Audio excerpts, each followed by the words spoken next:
ناظرین گرامی السلام علیکم ورحمۃ اللہ وبرکاتہ۔ سیدھی بات کے تازہ ترین آج کی بات خاص بات میں آپ لوگوں کا استقبال ہے۔ ناظرین گرامی، میں انصار عزیز ندوی اس وقت آپ لوگوں کے سامنے دن بھر سے آئی ہوئی کچھ اہم ترین خبروں کی تفصیلات لے کر حاضر ہوں۔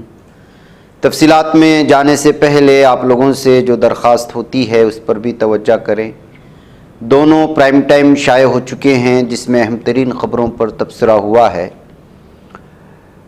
جن احباب نے نہیں دیکھا ہے وہاں بھی جا کر کے دیکھیں، دوستوں تک پھیلانے کی کوشش کریں، لنک کو شیئر کریں، ادارے کو مضبوط کریں۔ آئیے پہلی خبر کی جانب بڑھتے ہیں۔ مرکزی وزیر ایچ ڈی کماراسوامی کے خلاف کرناٹک پولیس نے ایک مقدمہ درج کیا ہے۔ ان پر کانکنی کے معاملے کی جانچ کر ایک سینئر افسر کو دھمکی دینے کا الزام عائد کیا گیا ہے۔ اس سلسلے میں آئی جی ایم چندر شیکھر نے شکایت درج کرائی تھی، جس پر پیر کو مقدمہ درج کیا گیا۔ شکایت میں الزام لگایا گیا ہے کہ کماراسوامی نے ایک سرکاری ملازم کو اس کی ذمہ داریوں پر عمل درآمد کرنے سے روکنے کے لیے دھمکی دی تھی۔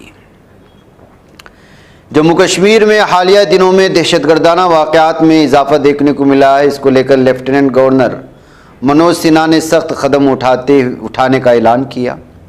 ایل جی نے کہا کہ حکومت جموں کشمیر کی ترقی کے لیے اپنی پوری کوشش کر رہی ہے، لیکن کچھ عناصر پاک اسپانسرڈ دہشت گردی کی مدد کر کے پورے عمل کو سبوتاژ کرنے کی کوشش کرتے ہیں۔ جموں کشمیر کے وزیر اعلیٰ عمر عبداللہ کے دونوں بیٹوں ظہیر اور ضمیر نے منگل کو پہلی بار جموں کشمیر قانون ساز اسمبلی کی کارروائی دیکھی۔ دونوں 20 کی دہائی میں ہیں اور پیشے سے وکیل ہیں۔ دونوں عمر عبداللہ ان کے سابق اہلیہ پائل ناتھ کے بیٹے ہیں۔ ظہیر اور ضمیر عبداللہ قانون ساز اسمبلی کمپلیکس پہنچے، تعزیتی تحریک کے دوران کارروائی کا مشاہدہ کیا۔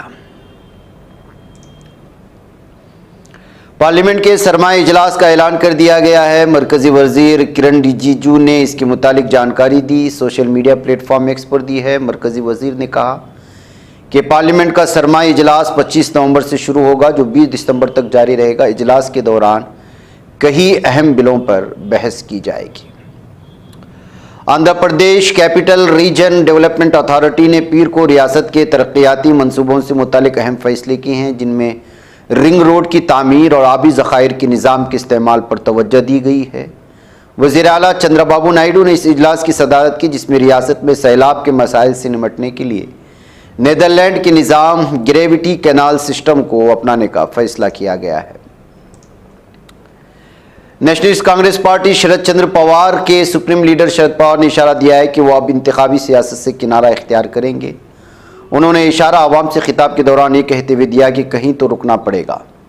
مہاراشٹر اسمبلی انتخاب سے عین قبل اس بیان کو بہت اہم تصور کیا جا رہا ہے۔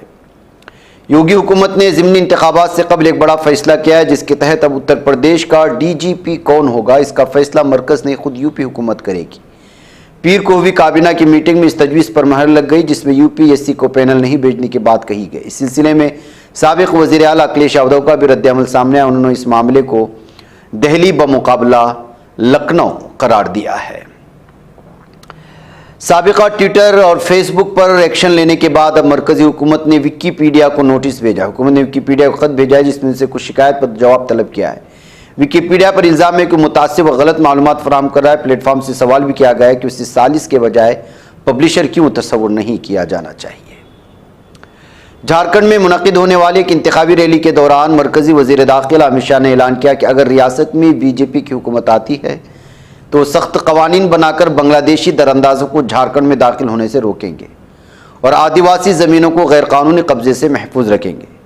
اس بیان پر کانگریس کے رکن پارلیمنٹ اور معروف شاعر عمران پرتاپ گڑھی نے بی جے پی کو آڑے ہاتھوں لیا اور کہا پچھلے 10 سال سے ملک میں بی جے پی حکومت ہے تو یہ درانداز آخر آئے کیسے۔ عمران پرتاپ گڑھی نے پیر کو IANS سے بات کرتے ہوئے وزیر داخلہ کی بڑی ناکامی ہے کہ ملک میں دراندازی ہو رہی ہے۔ سرحد پر مختلف ایجنسیاں بارڈر سیکورٹی فورس کے باوجود اگر دراندازی ہو رہی تو وزیر داخلہ اسے اپنی ناکامی تسلیم کرے۔ امت شاہ کو بات سمجھنی چاہیے کہ معاملہ ان کی ہی وزارت کی ناکامی کو ظاہر کرتا ہے۔ Chief justice of India D Y Chandrachud نے پیر کو انڈین ایکسپریس گروپ کے پروگرام میں کہا کہ عدلیہ کا آزادی کا مطلب یہ نہیں کہ ہر بار حکومت کے خلاف فیصلہ دیا جائے۔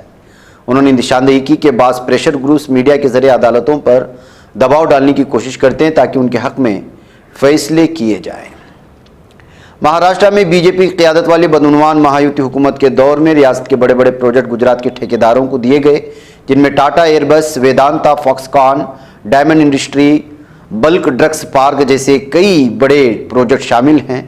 ان پروجیکٹوں کی وجہ سے مہاراشٹر کے لوگوں کو جو روزگار ملنے والا تھا ان کی گجرات بھیجے جانے کی وجہ سے وہ چھن گیا۔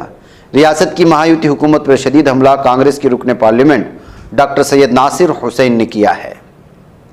اب ملک بھر کے تاجروں نے شادیوں کے آئندہ سیزن میں بڑے کاروبار کی امید کے ساتھ تیاریاں شروع کر دی ہیں۔ شادی کا سیزن 12 نومبر سے شروع ہو رہا ہے جو 16 دسمبر تک جاری رہے گا۔ ایک اندازے کے مطابق شادی کے سیزن میں 48 لاکھ شادیاں ہوں گی، جس میں تقریباً 6 لاکھ کروڑ روپے کا کاروبار متوقع ہے۔ کانگریس کی جنرل سیکریٹری اور وائناڈ پارلیمانی سیٹ پر ضمنی انتخاب میں یونائیٹڈ ڈیموکریٹک فرنٹ کی امیدوار پرینکا گاندھی نے پیر کو الزام لگایا کہ بی جے پی نے اس سال جولائی میں ہوئی لینڈ سلائڈنگ کے حادثے پر بھی سیاست کی۔ بی جے پی پر حملہ کرتے پرینکا نے کہا کہ پورے ملک میں نفرت پھیلا رہی بی جے پی کی پہچان غصہ، تقسیم اور تباہی ہے۔ پاکستان کے سابق وزیر اعظم عمران خان کی شریک حیات بشرا بی بی آج عدالت میں پھوٹ پھوٹ کر روتی ہوئی دکھائی دی۔ اس نے کہا کہ عمران خان 9 ماہ سے جیل میں بند ہے، انصاف دینے والے لوگوں کو کیا یہ سب دکھائی نہیں دے رہا؟ بشرا بی بی نے ساتھ یہ سوال بھی کیا کہ اتنے وقت سے جیل میں بند میرے شوہر کیا انسان نہیں ہیں؟ امریکہ وزارت دفاع نے کہا ہے کہ ایران کو اسرائیلی حملوں کا جواب نہیں دینا چاہے۔ پینٹاگون کے ترجمان میجر جنرل پیٹ رائڈر نے پریس کانفرنس میں ایران اور اسرائیل کے درمیان بڑھتی کشیدگی پر بیان جاری کیا۔ شمالی کوریا نے جزیرہ نما کوریا کے مشرقی ساحل پر بیلسٹک میزائل داغا ہے۔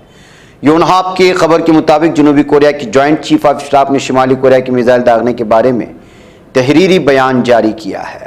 حماس کے مسلح دستے عز الدین القسام بریگیڈ نے اعلان کیا ہے کہ غزہ پٹی کے شمال میں کیے گئے حملے میں اسرائیلی فوجی ہلاک اور زخمی ہوئے۔ القسام بریگیڈ کی جانب سے جاری کردہ تحریری بیان میں بتایا گیا ہے کہ غزہ پٹی کے شمال میں واقع جبالیہ پناہ گزین کیمپ میں گھر میں چھپے اسرائیلی فوجیوں پر راکٹ حملہ کیا گیا جو سب کے سب جہنم واصل ہو گئے۔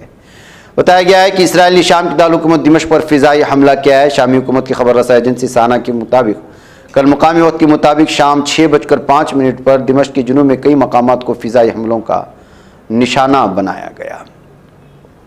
لبنان کے وزیر اعظم نجیب میقاتی نے کہا کہ اسرائیل نے جنگ بندی کی تمام تجاویز مسترد کر دی ہیں۔ وزیر اعظم کے دفتر کے مطابق نجیب میقاتی نے بین الاقوامی برادری پر اسرائیل کو روکنے میں ناکامی پر تنقید کی۔ میقاتی نے کہا کہ اسرائیل نے جنگ بندی کی تمام تجاویز مسترد کر دی، جنگ جرائم میں اضافہ کیا، یہاں تک کہ تاریخی مقامات کو بھی نشانہ بنایا گیا۔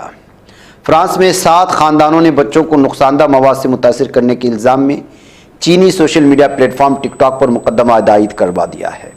فرانس کے قومی ذرائع ابلاغ کی خبروں کے مطابق فرانسیسی خاندانوں نے سوشل میڈیا پلیٹ فارم کے خلاف عدالت کا رخ کیا۔ مذکورہ خاندانوں کا کہنا ہے کہ دنیا بھر میں تقریباً 1.6 ارب صارفین کا حامل یہ پلیٹ فارم بچوں کو ایسا مواد پیش کرتا ہے جو انہیں خود کو نقصان پہنچانے، خودکشی کرنے اور کھانے پینے کے عادات میں خرابیوں کی طرف مائل کرتا ہے۔ انگلینڈ نے معاشی بحران کو وجہ دکھا کر غلاموں کی تجارت کا ہرجانہ ادا کرنے سے انکار کر دیا۔ انگلینڈ کے وزیر خارجہ ڈیوڈ لیمی نے نائجیریا کی تجارتی شہر لاگوس میں موضوع سے متعلق بیانات جاری کیے ہیں۔ فلسطین کو عالمی ادارہ محنت ILO میں مبصر ریاست کا درجہ مل گیا ہے۔ فلسطینی خبر رساں ایجنسی وفا کے مطابق ILO کے گورننگ بورڈ، عرب ٹریڈ یونین کنفیڈریشن کے صدر شاہر سعد سمیت عرب اور بین الاقوامی یونینز کے نمائندوں کی شرکت کے ساتھ ایک اجلاس منعقد کیا گیا۔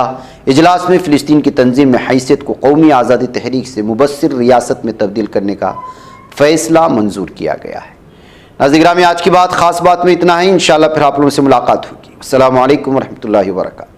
یہ چینل حق نگر بن کر کچل دیتا ہے فتنوں کو، اگر گندی ہو پالیسی تو مرتے دیکھ کتنوں کو، اسی بازار میں بکتے ہوئے دیکھا ہے سپنوں کو، سبھی یکساں ہے یہ پیغام دو غیروں کو اپنوں کو، وطن اہل وطن کا ہے گلے بے خار سیدھی بات